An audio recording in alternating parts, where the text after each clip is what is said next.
रहे हैं कि इस फैसले ने बाबरी मस्जिद के जो रास्ता खोला है कि अकीदत की बुनियाद जब कभी मुकाबला होगा तो कानून उसके मुकाबले के अंदर हेज हो जाएगा। तो भाई लॉ आप पढ़ाते किस लिए हैं? लाइब्रेरियों के अंदर आपके हजारों किताबें किस लिए रखी हुई हैं? इनको आग लगा दीजिए। यही मसला है। ये मुल्क का मैं समझता हूं बहुत बड़ा अलमिया है कि इस मुल्क के अंदर आज मुसलमान ये कह रहा है कि मसले की बुनियाद लोअर कोर्ट से लेकर सुप्रीम कोर्ट तक अकीदत के ऊपर है, कानून के ऊपर नहीं है। मैं इसको बहुत बड़ा अलमिया समझता हूं और एक ये दाहिया है, बड़ा मसला है। इस मसले को सोचना चाहिए और जिन लोगों के हाथ में मुल्क की बागडोर है उन्हें समझना चाहिए कि मसले मुल्क को किधर लेकर के चलना है।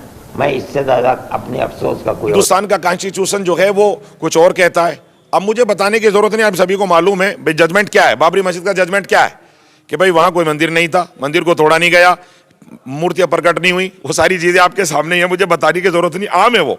लेकिन फिर जगह उनको दे दी गई और ये कहा गया कि भाई इनकी आस्था थी, चूंकि ये ज्यादा है 80% है, लिहाजा इंसाफ से काम नहीं होगा, आस्थाओं से काम होगा, लिहाजा उनको दे दो।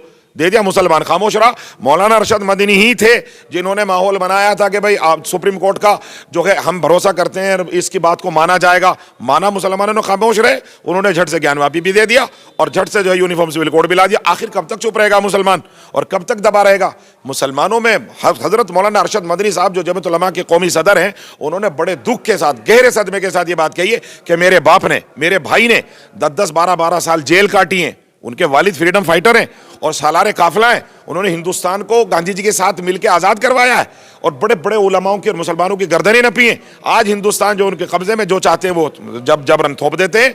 अब जब ऐसा हो गया तो हम लोग इस बात पर है कि हम अब बात को कबूल नहीं करेंगे। हमें अब बहुत ज्यादा भरोसा जो है अदलिया पर ऐसा नहीं रहा जैसे पहले बेफिक्री के साथ कि इंसाफ दूध का दूध पानी का पानी होगा। अब तो पानी में दूध और दूध में पानी दोनों चल रहे हैं। इसलिए हम इसका, हमारे हजरत मौलाना अरशद मदनी ने ये बात कही है, अगर ऐसे यूनिफॉर्म सिविल कोड में बेईमाना पाया गया तो हम उसका विरोध करेंगे।